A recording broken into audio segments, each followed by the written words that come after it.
Krishna, Hare Krishna, Krishna Krishna, Hare Hare, Hare Rama, Hare Rama, Rama Rama, Hare Hare.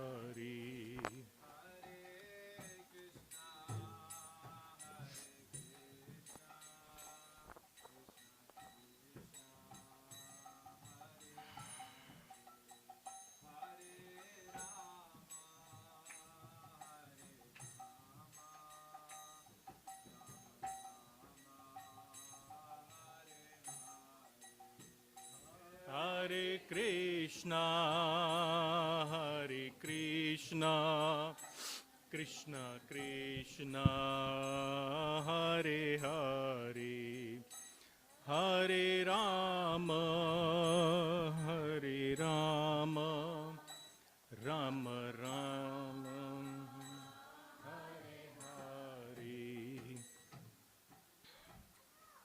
Hare Krishna. Can I make it water? Oh, thank you.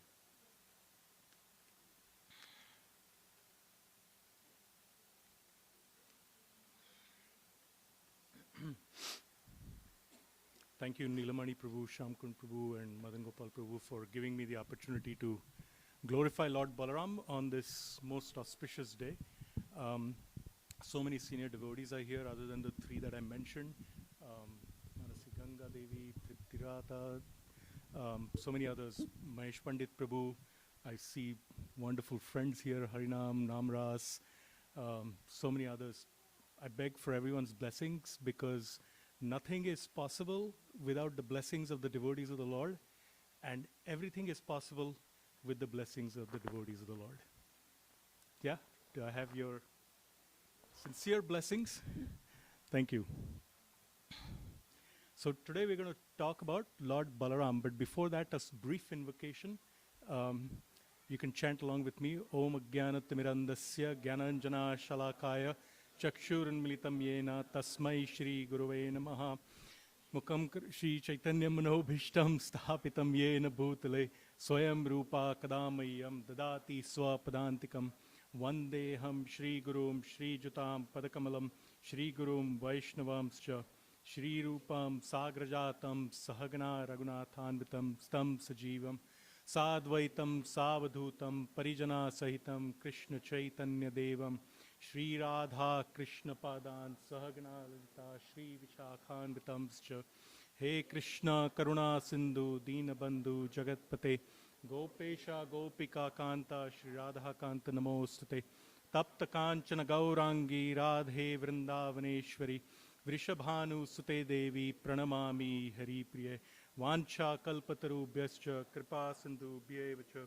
Patitanam Pavanebhyo Vaishnavebhyo Namo Namaha Namo Mahavadanyaya Krishna Prema Pradayate Krishnaya Krishna Chaitanya Namane Gauratishe Namaha Namo Brahmanadevaya Go Brahmanayataya Cha Jagatitaya Krishnaya Govindaya Namo Namaha Namo Vishnu Padaya Krishna Prishtaya Bhutale Shrimate Bhaktivedanta Swaminiti Namine Namaste Saraswati Deve Gauravani Pracharane Nirvishesh Shunyavadi Paschatya Deshatarane Jaya Shri Krishna Chaitanya Prabhu Nityananda Shri Advaita Gadadhar Shivasadi Gaur Bhakta Vrinda Hare Krishna Krishna Krishna Hare Hare Hare Rama Rama Rama Hare Hare. Jai Shila Prabhupada Ki Jai. There's so much space up here if everyone can move forward a little bit, because if there are people that come later, then they don't have to squeeze in all the way at the back. And it makes it more family-like, you know, when we are all together. Thank you. Okay, so let's start with looking at Krishna and his expansions. So this is Muralidhar from the Bhakti Center. And we rely on Shastra to tell us all the facts that we talk about. We don't make up stuff, we don't speculate, right? And the Shastra tells us that Krishna has two primary expansions. So there never was a time when Krishna was alone, but there also wasn't a time when, you know, there were no expansions, right? So it's kind of inconceivable from a material perspective because we think of time in terms of linear. Either something is existing today and not existing yesterday, or, right? But it's not true in the spiritual world. So one expansion of Krishna is Srimati Radharani. And the Chaitanya Charitamrita Adi Leela 4.98 tells us, thus Radha and Krishna are one, and yet they have taken two forms to enjoy the mellows of pastimes. Krishna is described in the Shastra as Atmananda, Atmaram. Atmaram means he is self-satisfied. He doesn't need anyone or anything to complete his happiness. And yet he expands. Why? To enjoy exchanges of love. And because of that, he expands first as Radharani. And then again, now I'm going to use terms that are material because first and second doesn't really make sense in the spiritual context. But his other expansion is Lord Balaram. And Chaitanya Charitamrita Adi Leela 5.5 tells us these two, that is Krishna and Balaram, are one and the same identity. They differ only in form. Lord Balaram is the first bodily expansion of Krishna, and he assists in Lord Krishna's transcendental pastimes. So today, in the class, we'll speak a little bit about Tattva, philosophy. So we establish in our mind who Lord Balaram is, and then we'll talk a little bit about Leela. Yeah?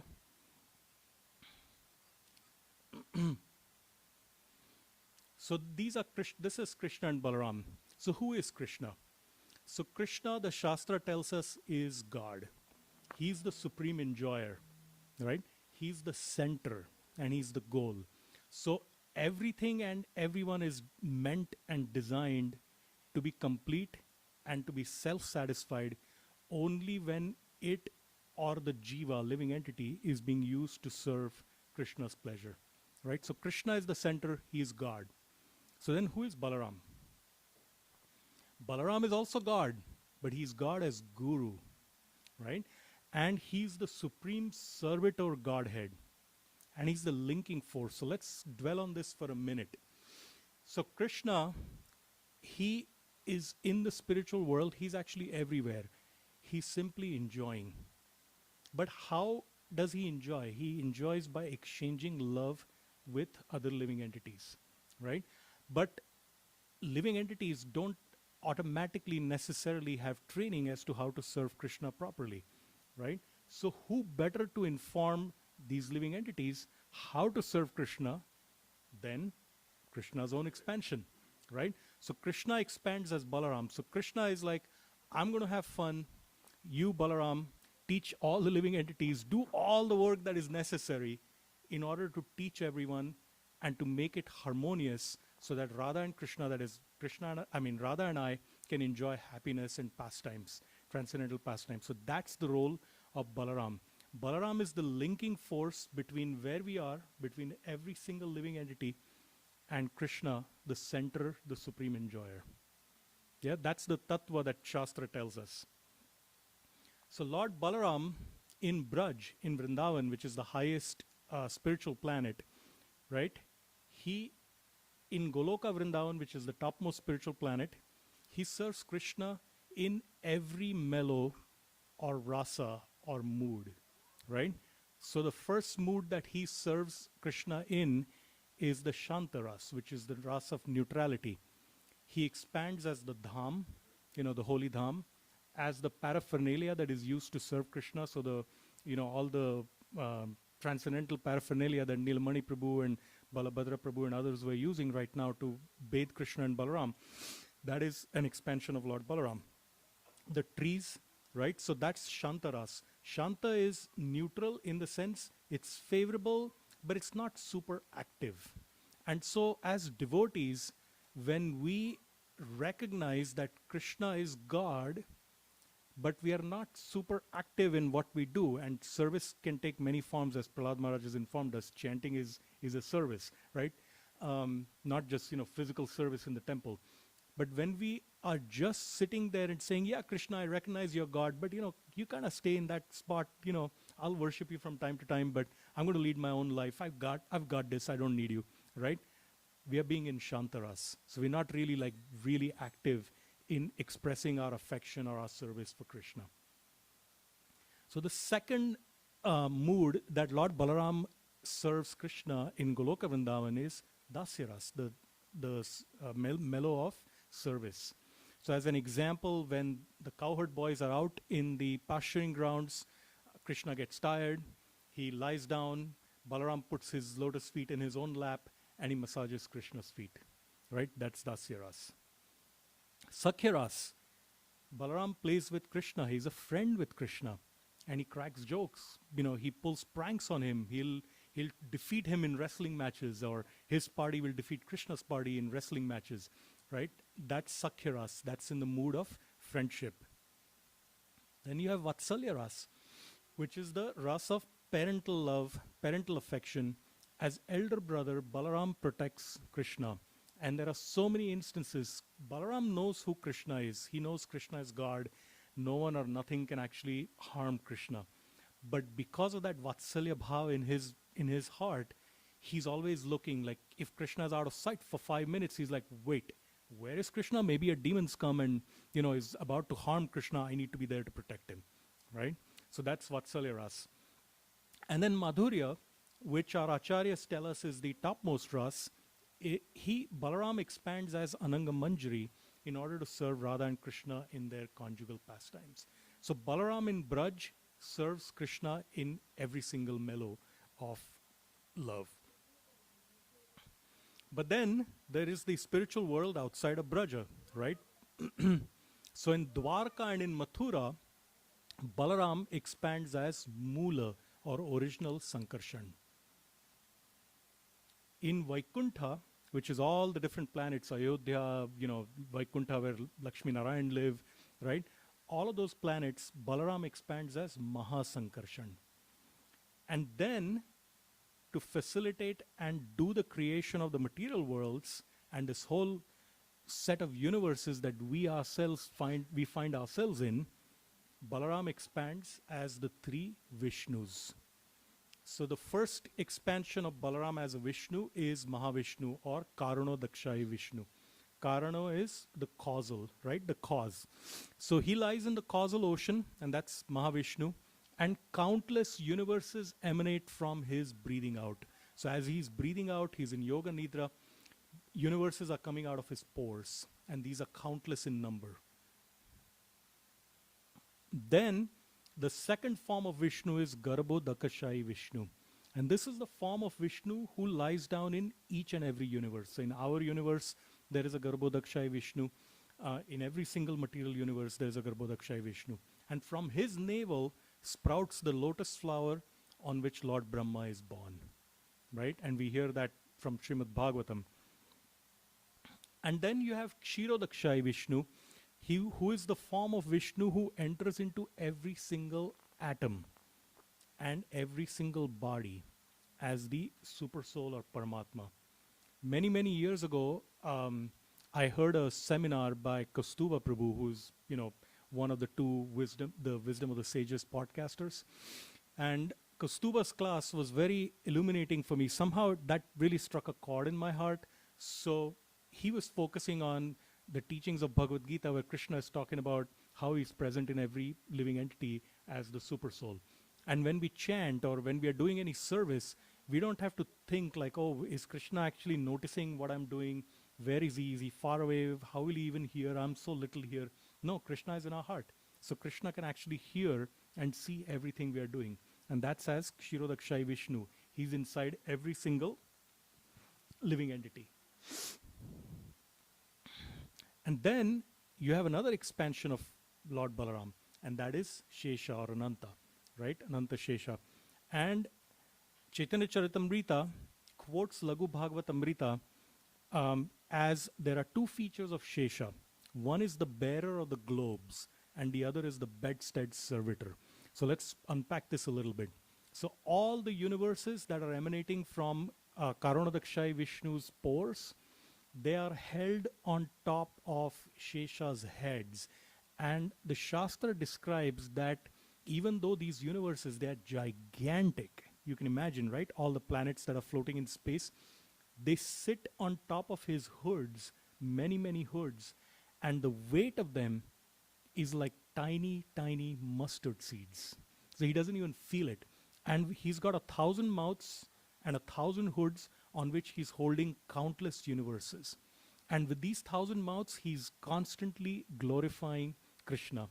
And it is described that Krishna is unlimited, and no matter for all of eternity, Ananta Shesha has been describing Krishna's glories, and he's not even covered a fraction of those glories. So what to speak of, people like us? We glorify Krishna so that we get purified by hearing and by speaking, right? So let's recap. We have Lord Balaram in Vrindavan, Krishna's expansions. We have Moola Sankarshan in Dwarka and Mathura, Mahasankarshan in Vaikuntha, Karunodakshay Vishnu, who is the origin of all the material universes, Garbhodakshay Vishnu, shelter of each material universe, and Kshirodakshay Vishnu in every atom and the heart of every living entity. And then, of course, you've got Shesha or Ananta, who bears all the globes on his head. And the other thing that was described by Laghu Bhagavatamrita, he's Krishna's bedstead servitor. So when Krishna lies down on any bed, it's actually Ananta Shesha, an expansion of Ananta Shesha that he's lying down on. So I wanted to talk about the major places where Krishna lived when he was showing his manifest pastimes on this planet for 125 years, right? So of course he appeared in, did he appear in Vrindavan? In Mathura, right? He appeared in the prison cell of Kamsa, but he was very quickly transferred from there to Vrindavan. And so his childhood for the first 10 years, 7 months, anyone remember how many days? Little short of 11 years, he spent in Vrindavan before Kamsa invited him and Balaram to come and so-called witness the wrestling matches in Mathura. And so then he went to Mathura after that. After that, he went to Dwarka. So in Mathura, he was there for about 18 years. From roughly 11 years of age till 17 years, till about 28 years of age, he was in Mathura. And then he spent time in Dwarka, right? And then Kurukshetra, he didn't actually live in Kurukshetra, but Kurukshetra was a major destination for him. And of course, the whole Mahabharata war was fought in Kurukshetra, right? And along the way between Dwarka and Kurukshetra, Krishna went to so many different places, including Hastinapur and other places, right, to protect the kingdom. So before I get to the second part of this, little bit of history and a little bit of Leela. So Krishna is growing up in Vrindavan. He identifies himself as a Brajabasi. In fact, it's described that Krishna is happiest when he's in Vrindavan. And why is that? Because Krishna in Vrindavan is God at home, right? So just as many of us, we have different responsibilities and we might have roles that we play, and even the highest role, president of the country or the Supreme Court Chief Justice, are they most comfortable in their role? Like everyone is Jai, Jai, Jai, Jai, Mr. President, Jai, Mr. Supreme Court Justice, or are they most comfortable at home? Yeah, at home. So similarly, Krishna is being glorified in all the universes in so many different formats. And remember, not just in the formats we worship him in, but in different ways like Allah and, the God of Christianity and Judaism, right? And then that's just on this planet. There are innumerable planets, innumerable universes. So he's being glorified. And yes, that's wonderful. We should do it for our own purification, not because Krishna is an egotistical maniac and we have to serve him, otherwise we'll be killed. It's not like that. It's for our benefit that we worship Krishna and we glorify him, right? Krishna doesn't need our worship, but Krishna is happiest when he is in Vrindavan. In Vrindavan, he is at home, and at home, he doesn't have to follow the rules of etiquette that he follows in other places, right? But now, after 10 years and 7 months, he's going to Mathura, right? And Akrura comes on the direction of Kamsa, the evil emperor, to take Krishna and Balaram to Mathura, right? And the Brajabasis, they're very innocent people. Like Nanda Maharaj is the king of the Brajabasis, but he's not like a king, like a political king who's very, Machiavellian and knows the ways of politics and so on. He's a simple person, dedicated to herding cows and so on. And so when he hears that Kamsa has invited my 2 sons to come and witness the Balaram. Very happy, and he says, yes, yes, yes, let's go. And the gopis who are staying back are obviously devastated because they do not want Krishna and Balaram to go. But Krishna says, I'll be back very soon, right? I'm just going to go a couple of days. The king's invited us, and, we'll go. And so the cowherd men, Nanda Maharaj and Krishna and Balaram, they go to Mathura. And of course, what happens in Mathura is Kamsa inviting him for a spectator match, right? No. He's inviting him because Kamsa, all these years, these 10 years and 7 months, he's been sending demon after demon to Vrindavan to kill Krishna, because his job is to kill every single child that was born around the time of Krishna's appearance, because he doesn't know which one is the 8th child of Devaki. The prophecy said the 8th child of Devaki is going to kill Kamsa. So he's sending everyone, he's sending all these demons, but he's sitting in Mathura, and the demons are coming to Vrindavan. And then Krishna, and in a few cases, couple of cases, Balaram, they dispose of those demons. The demons never come back to report what happened. Like, so-and-so killed me. So Kamsa is like thinking, I sent these demons to kill Krishna. So Krishna must have killed them unless there is someone else really powerful in Vrindavan, right? So he doesn't know. So he's devised this plan now. He's like, enough of these demons. I got to do it myself, right? So now, this is the way of demoniac rulers. He thinks in terms of like, let me have fail-safe plans, right? In business, we call it business continuity plans, right? If something doesn't work, then something else fail-safe, and then something else, right? So he's got the elephant Kuvalepida at the entrance, and this elephant is not an ordinary elephant.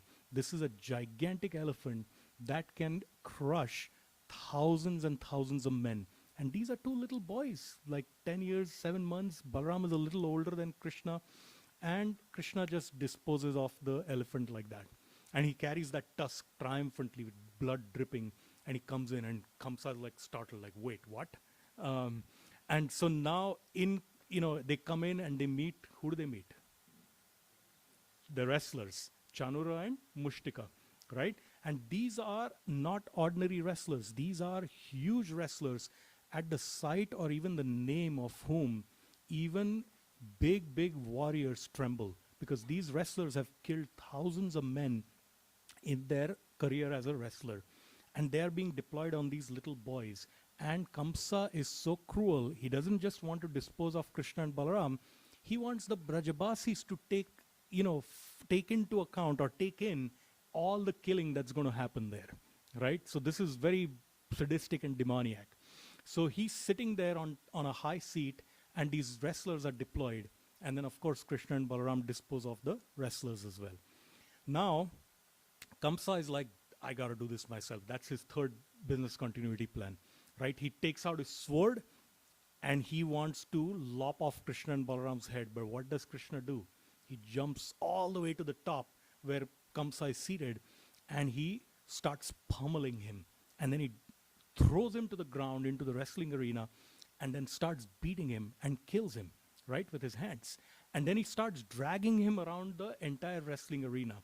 In the meantime, these Chanura and Mushtika, these wrestlers that have been, disposed of by Krishna and Balaram, their friends and their, all their associates have let loose upon Krishna and Balaram. Balaram's like, you take care of Kamsa, I'll take care of the wrestlers, right? So Balaram just disposes of all these thousands of other wrestlers that are attacking Krishna and Balaram. So by and by, the demoniac forces of Kamsa are subdued. And the Yadus are like, Jai, Jai, Jai. The 8th child of Devaki was prophesied to be the killer of Kamsa. You are the 8th child of Devaki. And Krishna is like, I am the 8th child of Devaki? I'm the son of Nanda and Yashoda. I'm a little Brajabasi. I'm a cowherd boy. I'm not a warrior. Balaram is a Kshatriya, but I'm not because, Balaram, it's well known, he's the son of Rohini and Vasudev, right? But I'm a son of Nanda and Yashoda. So how come and the Yadus tell him, no, the prophecy is a divine prophecy. It can never be wrong. And so they convince him. In the meantime, Nanda Maharaj with his cowherd friends is celebrating. He's saying, see, all these great kings, they were trying to get rid of Kamsa, the demon. And my little Kanaha, he disposed of Kamsa, right? So he's celebrating. He's saying, see, this was like David and Goliath, right? That story all over. And my little boy, he was able to do it. And look at Balaram, he was able to dispose of all these people. Krishna goes to tell him that the Yadus are saying that I'm actually the son of Vasudev and Devaki.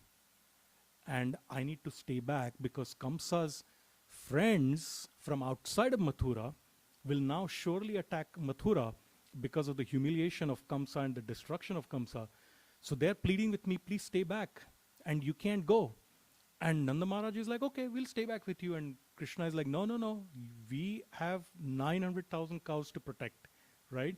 And that's our occupation. We are cowherd men. We are protectors of the cows. We are Vaishyas.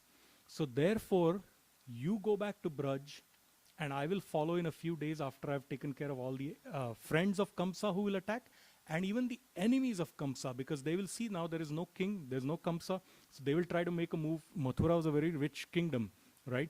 So they will try and come and attack. So Nanda Maharaj, it's like someone has placed a gigantic boulder on his heart. But ultimately Krishna convinces him, and Nanda Maharaj goes back. And then Krishna starts to live in Mathura. And surely these attacks come, and he realizes that there are wave upon wave of these attacks that are coming, right? And so it's actually all these attackers, because Vrindavan is not far from Mathura. And so all these attackers are coming through Vrindavan, and the Brajabasis are in danger. They have to take, Jarasandh, when he attacked Mathura 17 times, he had gigantic armies, like huge numbers of people, and they were all traipsing through the holy land of Vrindavan, and these Brajabasis would have to take shelter in the caves of Govardhan and hide and so on. So Krishna and Balaram, over time, they realized that even Mathura is not safe. Not for them. Externally, Krishna said, hey, all these demons are coming, and it's not safe for us to be in Mathura. Therefore, let's move the capital to Dwarka. But in reality, the Acharyas tell us it's to protect the Brajabasis that Krishna moved the kingdom to Dwarka. And they moved to Dwarka overnight. And the Brajabasis, who had been instructed by Krishna not to come to Mathura, because he said if they see, these enemies see, that there is a strong connection between you and me, they will attack you first, and you are all defenseless coward men. How are you going to protect yourself? So Krishna, when we read Krishna books, sometimes the question appears in our mind, like, why did Krishna never go back, right? And why was he so hard-hearted? He was not. He was actually trying to protect the people that he loved the most, which is the Brajabasis. And therefore, he devised all these means to keep the Brajabasis safe.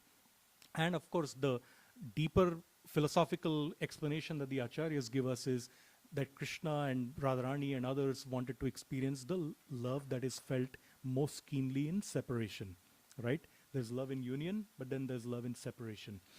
But externally, he was protecting the Brajabasis by moving the kingdom to Dwarka. And then, of course, the Kurukshetra war. So in this entire journey, there was no one from Vrindavan who was with Krishna, except for two people. The one was Balaram, who was there throughout, and the other was Rohini, who the Yadus called after some time, because they said Krishna is constantly, even in his sleep, he's pining for Braj. So maybe if Rohini is here, then he'll be pacified, and somehow or the other he won't try to run away. Balaram they are not worried about, because Balaram, they know he's a Kshatriya, he's a Yadu, right? So he's not going to run away, they thought. And it is described that the Acharyas tell us that the ocean of separation that Krishna felt from the Brajabasis, there was only one person he could open up his heart to, and that was Balaram. Because Balaram had experienced the same Vrindavan pastimes with Krishna, and he knew how deeply attached Krishna is to Vrindavan. So he could open his heart to Balaram. He couldn't open his heart so much to Rohini, because Rohini was still a mother, and she was not privy to all the pastimes that had happened in Braj. But Balaram was privy, because of his service in different rasas, to all the pastimes that were happening, right? So this is the setting for what I want to discuss on the next page. So far we've talked about how Balaram has always been in sync with what Krishna wanted to do, right?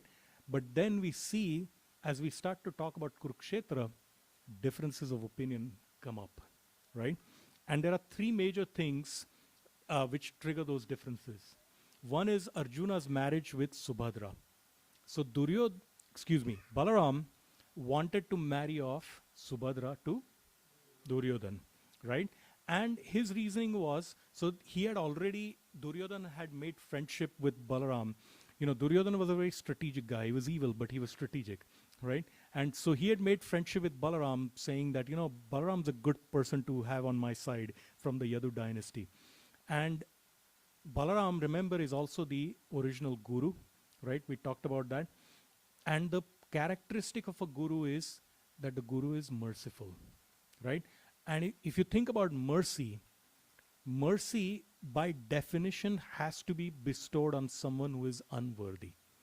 In other words, if someone were worthy and the guru does something for that disciple, it's not really mercy, it's like deserved recognition or deserved whatever. But the guru bestows mercy. And Balaram viewed Duryodhan, even Duryodhan, he did not view him as beyond repair.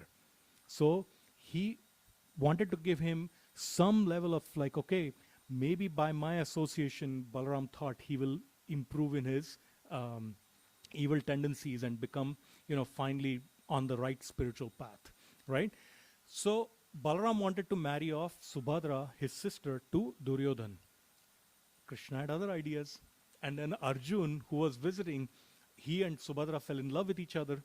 And then Arjun escaped or eloped with Subhadra. And so when Arjun had left and news came out that it was, Subhadra had run off with Arjun, Balaram flew into a rage. And he said, this Arjuna needs to be killed.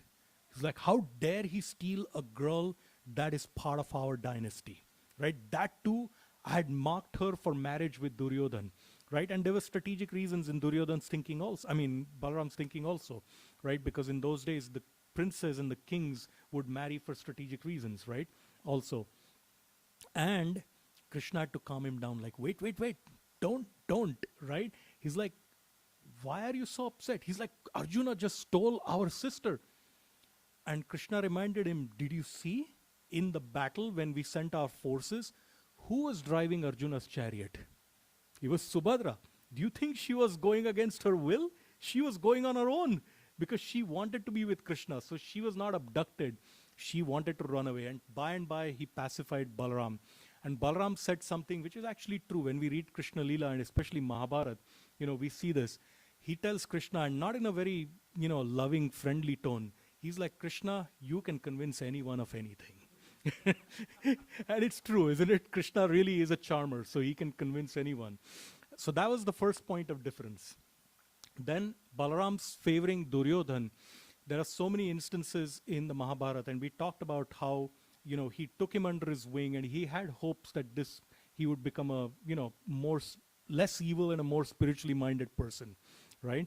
And so there were differences of opinion based on that.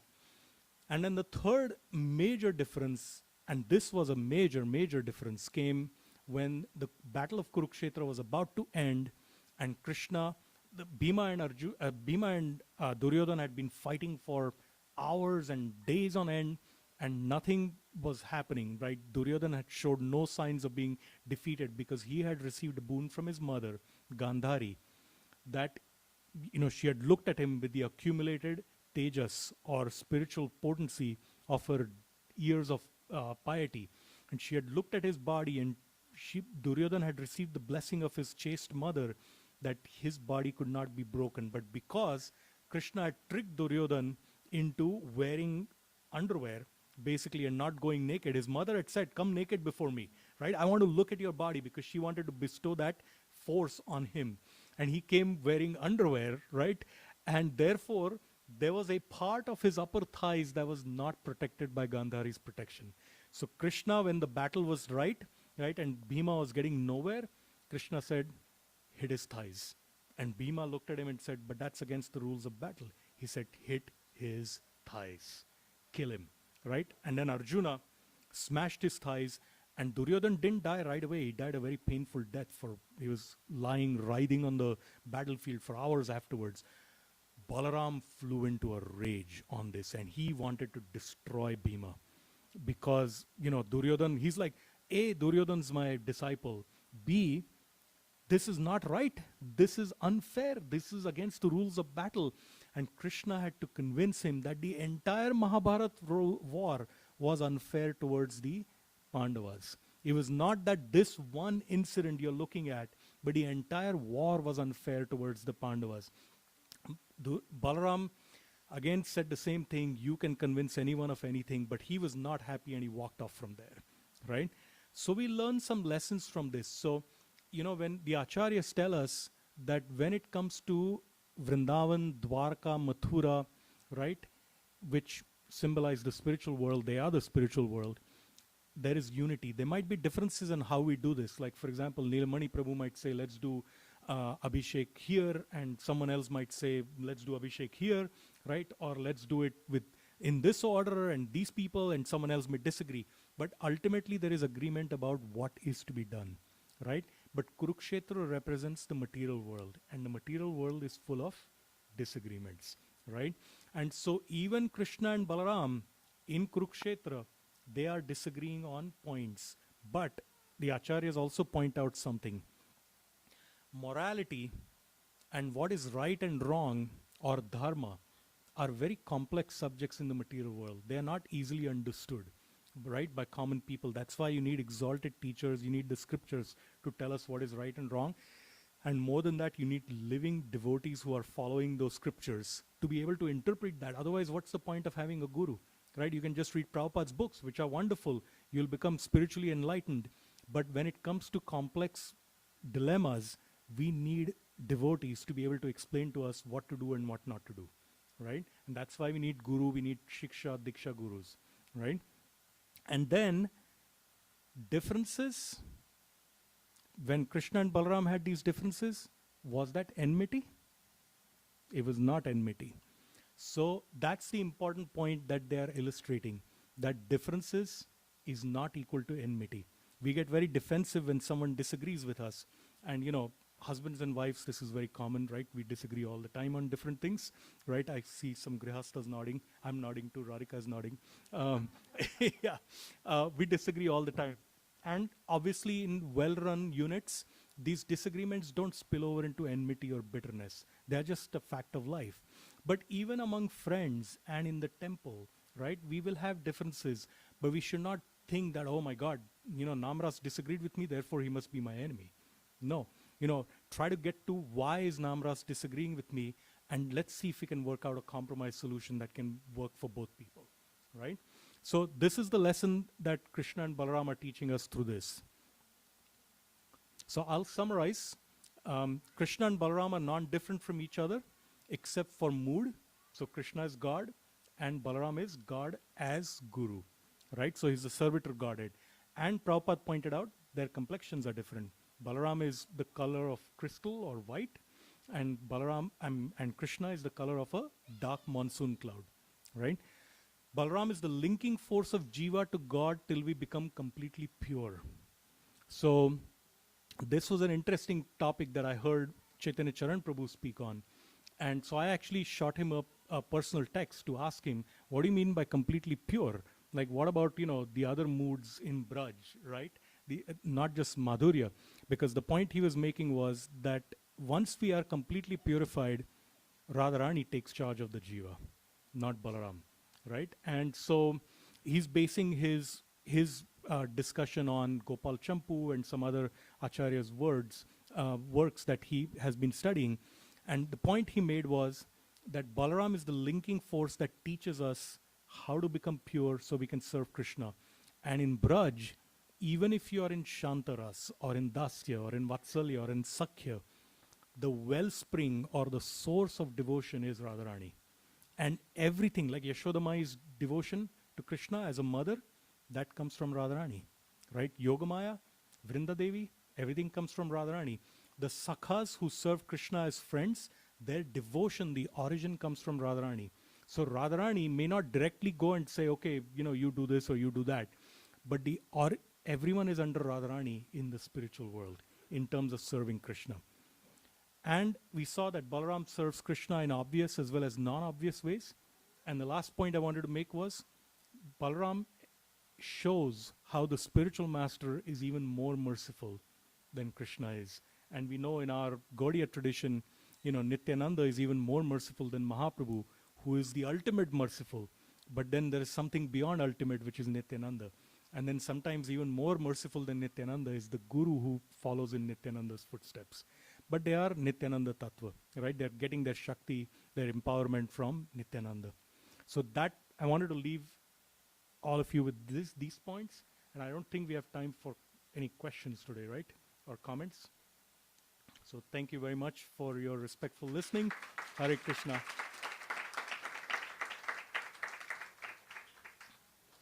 And I did want to show this,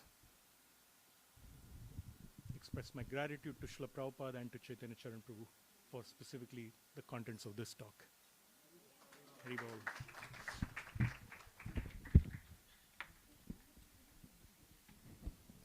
Hare Krishna. Let's thank Yasoda Dulal Prabhu for succinctly giving us a little bit of a glimpse into who Lord Balaram is and a little bit about his pastimes. So let's give him 3 loud Haribols. Haribol. Haribol. Haribol. So now we will have Aarti followed by Prasadam. So